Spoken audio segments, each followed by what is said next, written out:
یہ ایک شہادت کا معجزہ ہوا۔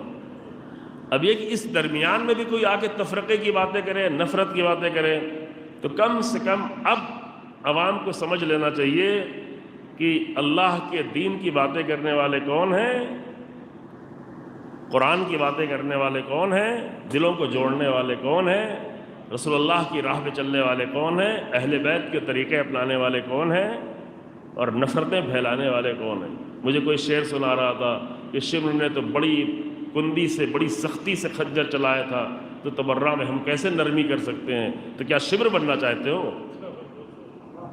سوال یہ کہ نا، وہ شمر تو تمہارے لیے رول ماڈل نہیں ہے نا۔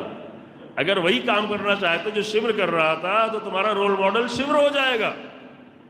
لیکن اگر اللہ والوں کو رول ماڈل بنانا ہے تو اللہ والوں کو قرآن کہتا ہے کہ اے موسیٰ، فرعون کے دربار میں بھی جاؤ تو قولا لہو قولا لینا، اس سے جا کے نرمی سے بات کرنا، نرمی سے بات کرنا۔ دونوں کو کہا قولا، اے موسیٰ، اے ہارون، جا تو رہے ہو۔ اب موسیٰ کے دربار زمانے میں سب سے بڑا تبرہ کیا تھا؟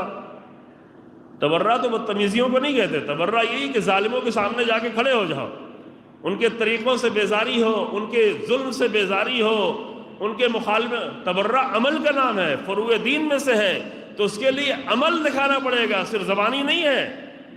تبرہ زبانی چیز نہیں ہے، تبرہ یعنی اللہ، رسول اللہ، اہل بیت، حق پرستوں کے دشمنوں کے مقابل میں جا کے کھڑے ہو جاؤ، اپنے عمل سے کھڑے ہو جاؤ۔ لیکن جب اپنے عمل سے بھی کھڑے ہونے جاؤ تو تمہارا کردار تو ضرور محکم ہو، تمہارا عمل بھی محکم ہو، تمہارا موقف بھی محکم ہو، تمہارا عصا بھی مضبوط ہو، لیکن زبان کیا ہو؟ زبان نرم ہو۔ وَقُولَ لَهُ قَوْلًا لَيِّنًا، زبان تمہاری نرم ہو۔ زبان ان کے سامنے بھی نرم تھی جو تیر و تلوار و خنجر لے کے آئے تھے فرزند زہرا کو قتل کرنے کے لیے، زبان نرم۔